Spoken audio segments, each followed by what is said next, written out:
Nah, kali ini ketemu lagi dengan Umi Alfira dalam mata pelajaran bimbingan dan konseling. Terlebih dahulu, silahkan Ananda menyusun kata-kata berikut menjadi bentuk yang baku. Yang pertama, kita lihat ya. Nama. Oke, berubah menjadi aman. Oke. Kemudian, nah, silahkan berubah jadi apa ya? Oke, betul sekali. Nah, ini biasanya ada di area tertentu, biasanya di no titik-titik area. Oke, betul, smoking. Nah, lanjut. Oke.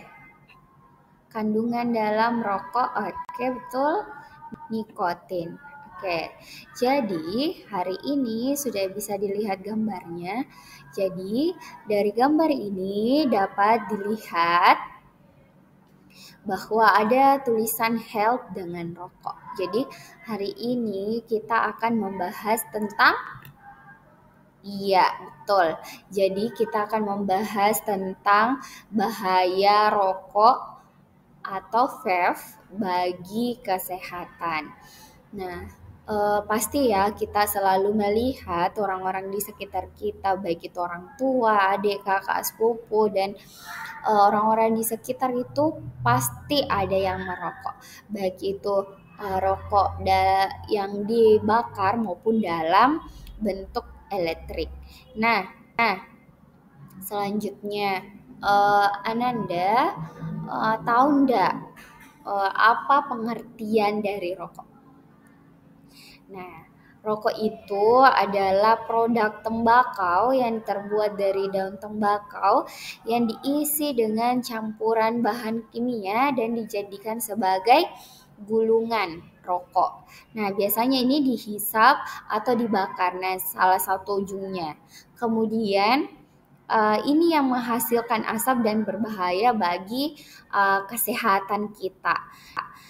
Oke, selanjutnya ada macam-macam rokok. Nah, untuk macam-macam rokok ini terbagi atas 3.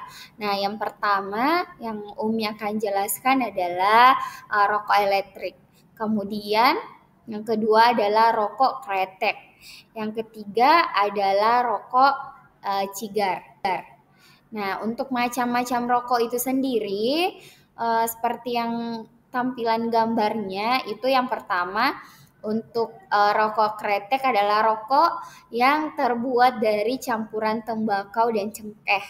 Nah, sedangkan rokok putih terbuat dari tembakau murni. Kemudian untuk rokok elektrik merupakan jenis rokok modern yang menggunakan baterai dan menghasilkan uap rokok tanpa pembakaran tembakau. Nah, kemudian ada yang namanya rokok pita atau cigar. Nah, ini terbuat dari daun tembakau utuh dan dihisap tanpa dibakar. Jadi gambar yang sudah dijelaskan ya. Jadi untuk jenis-jenis perokok itu ada 2 ya. Yang pertama ada yang namanya perokok aktif. Nah, untuk perokok aktif di sini dalam hal ini adalah perokok yang merokok. Jadi dia yang menghirup ya sebagai pelaku.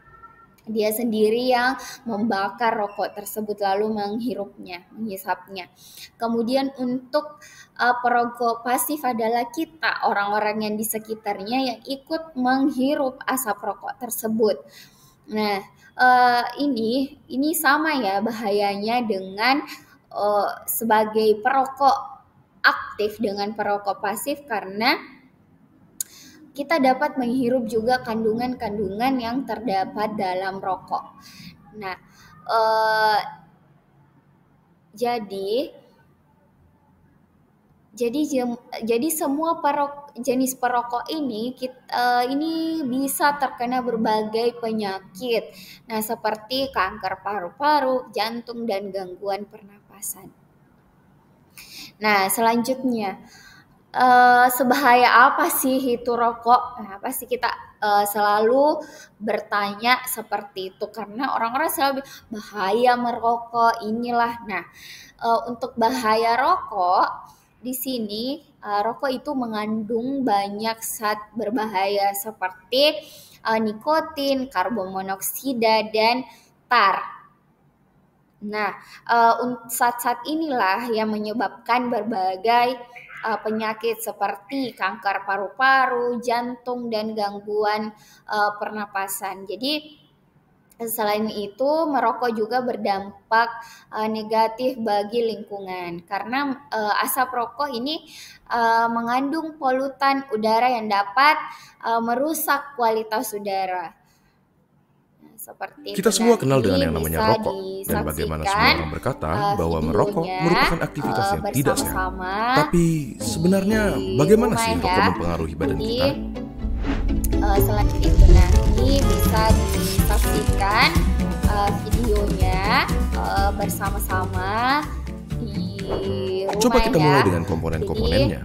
Pertama, Selain nikotin. itu, nah ini Suatu zat yang bisa bisa bikin kita kecanduan, disaksikan si alasan utama kenapa semua orang tidak bisa berhenti merokok. bersama-sama Bahkan, dia di adalah alasan kenapa mereka yang rumah berniat ya. berhenti merasa Jadi, tidak nyaman dan akhirnya selain ditarik itu, kembali. nah ini Selain bisa nikotin, ada sekitar disaksikan 7.000 bahan kimia lainnya yang terlibat dalam videonya proses membakar satu batang rokok, bersama-sama di mana diantaranya ada beberapa yang akan di menjadi rumah aktif ya. dan dapat merusak badan Jadi, kita. Terlebih lagi, terdapat selain lebih itu, dari nah 60 bahan ini kimia bisa diantaranya yang diketahui dapat disaksikan menyebabkan kanker. videonya Dari sini, kita dapat mengambil kesimpulan bahwa bersama-sama merokok dapat merusak berbagai macam di organ tubuh rumah kita ya. dan secara umum Jadi, menurunkan kondisi kesehatan. selain Komponen itu, nah berikutnya ini adalah bisa tar, suatu nama yang diberikan untuk disaksikan partikel-partikel yang tergantung di dalam rokok. videonya Partikel-partikel ini bersama-sama berisi zat-zat yang dapat menyebabkan di kanker rumah seperti ya. karsinogen. Jadi, Contohnya adalah metal seperti selain arsenik, itu, nah kadmium, ini dan bisa lain-lainnya. Tar itu disaksikan lengket dan berwarna videonya coklat. Dan bersama-sama apakah kalian pernah berpikir kenapa di gigi dan kuku rumah ya. perokok menjadi Jadi, kuning? Yap, selain itu adalah itu, tar nah yang ini dapat juga bisa mengotori paru-paru dan disaksikan memberikannya penampilan yang sama. videonya Zat yang berbahaya berikutnya bersama-sama adalah karbon monoksida, suatu gas yang dalam di jumlah rumah banyak ya. dapat berakibat fatal Jadi, karena menggantikan oksigen yang seharusnya selain tersirkulasi itu, di nah darah. ini bisa Gampangnya seperti ini. disaksikan Di darah terdapat sel darah merah, videonya dan di sel darah merah terdapat bersama-sama hemoglobin. Pada mereka yang tidak merokok, di rumah oksigen ya. mengikat ke hemoglobin Jadi, dan diantar ke seluruh tubuh. selain Tetapi, itu, nah karbon ini monoksida bisa dapat meningkatkan dirinya ke disaksikan hemoglobin lebih mudah dari videonya oksigen dan akhirnya menggantikan bersama-sama oksigen. Kalian mungkin berpikir, di rumah ya. ya sudahlah, Jadi, apa masalahnya oksigen diganti karbon selain monoksida? itu, nah ini bisa Sangat bermasalah. disaksikan Karbon monoksida membuat darah semakin videonya kental dan pada aktivitas seperti bersama-sama berlari yang membutuhkan banyak suplai oksigen, di organ-organ rumah penting ya. seperti jantung, Jadi, otak, dan lain-lain jadi kebagian selain sedikit itu, sekali nah oksigen ini dan bisa dapat berakibat fatal. disaksikan Selain itu, di dalam rokok terdapat sesuatu yang bernama hidrogen sianida. Paru-paru kita biasanya mempunyai rambut-rambut kecil bernama silia yang membantu membuang zat-zat asing yang memasuki saluran pernafasan. Hidrogen sianida menghalangi tubuh kita dalam melakukan proses tersebut dan membiarkan bahan-bahan kimia seperti hidrokarbon, nitrous oxide, organic acid, dan lain-lainnya yang ada di dalam rokok berkumpul di dalam paru-paru dan merusaknya. Tetapi, di balik kenyataan bahwa merokok merusak paru-paru, jantung, pembuluh darah, bahkan otak sampai dapat menyebabkan stroke, ada fakta menarik yang tidak semua orang tahu. Suatu penelitian menyatakan bahwa merokok mengurangi risiko penyakit yang bernama ulcerative colitis, suatu penyakit di usus. Tetapi, rokok meningkatkan kemungkinan terkena Crohn's disease, suatu penyakit di usus juga. Apakah bebas dari ulcerative colitis sepadan dengan risiko-risiko lainnya? Coba tanyakan pendapat teman-teman kalian yang merokok ataupun bebas dari rokok dengan membagikan video ini ke mereka. Apakah kalian akan terus melanjutkan merokok atau berhenti? Apakah kalian akan mulai merokok atau tetap menjauhkan diri dari merokok? Tulis pendapat kalian di kolom komentar di bawah. Terima kasih dan sampai ketemu di video berikutnya. Selain itu, nah ini bisa disaksikan selanjutnya. Untuk yang kita akan bahas adalah bahaya rokok elektrik. Nah, untuk rokok elektrik ini juga mengandung bahan kimia yang dapat membahayakan bagi kesehatan kita. Nah, ini tapi itu lebih rendah dibanding dengan rokok kretek tadi. Jadi tetap ada nikotin dan tetap ada karbon monoksidanya tadi. Apakah kalian tahu bahwa sebanyak 90% perokok menyesal merokok dan sebanyak 80% perokok pernah mencoba untuk berhenti minimal 1 kali? Namun, sangat sedikit yang berhasil berhenti dan ditarik kembali oleh nikotin. Adiksi fisik dihasilkan dari nikotin dalam bentuk kebutuhan akan asupannya. Selain itu, ada pula adiksi psikologis yang contohnya adalah di saat seorang perokok merasa tidak lengkap kalau minum kopi tanpa didampingi oleh rokok. Adiksi psikologis yang didampingi dengan adiksi fisik tersebut menggagalkan banyak orang meninggalkan kebiasaan merokok. Jika tidak ada bantuan seperti nikotin patch, gum, ataupun hipnotis, dan kegagalan tersebut sangat disayangkan. Vape adalah alat yang digunakan untuk mendapatkan pengalaman mirip merokok yang memproduksi bukan asap, tapi aerosol yang dihirup oleh penggunanya lalu dihembuskan layaknya rokok. Namun, tanpa tar maupun bahan kimia lainnya yang terdapat di rokok. Lalu, apakah vape merupakan alternatif yang mereka tunggu-tunggu?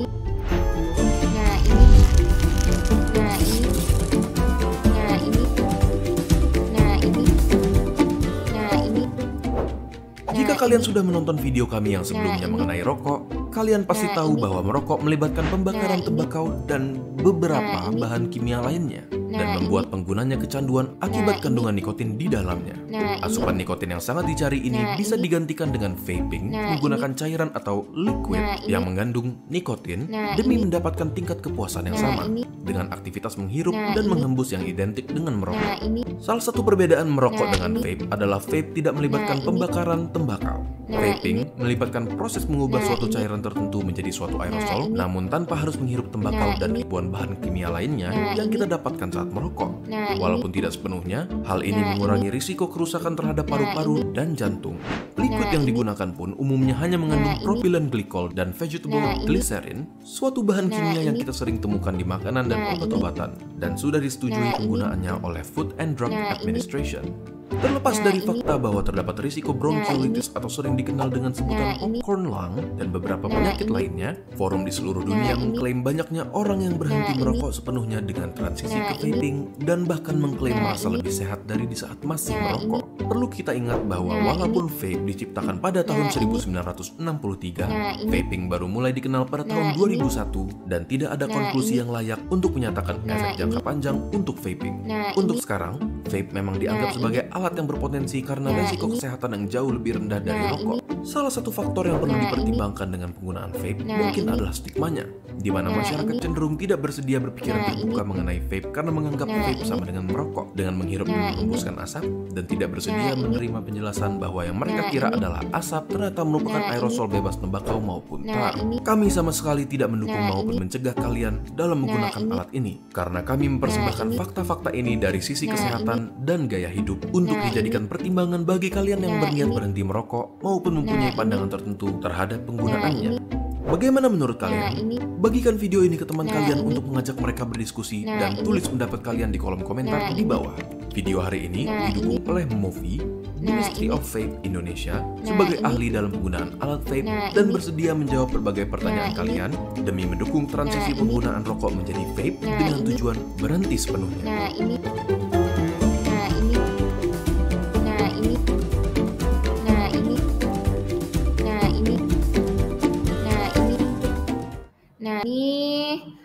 Kira-kira apa sih yang harus kita lakukan untuk menghindari,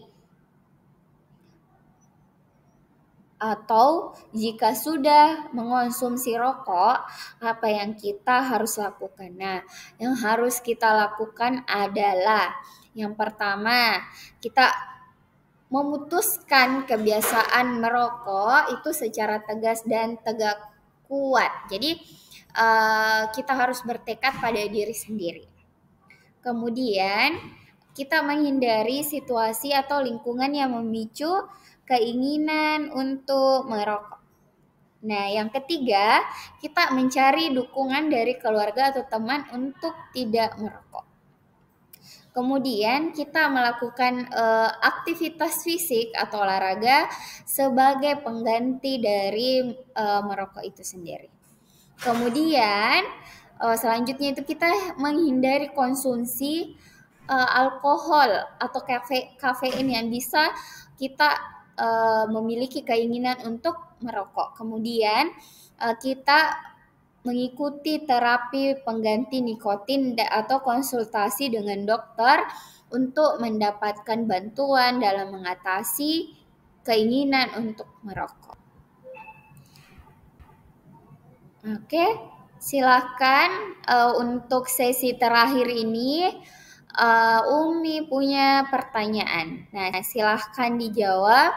Dan ini untuk materinya kita akan jawab bersama. Silahkan dijawab apa saja materi yang sudah didapatkan dan kita akan kumpulkan.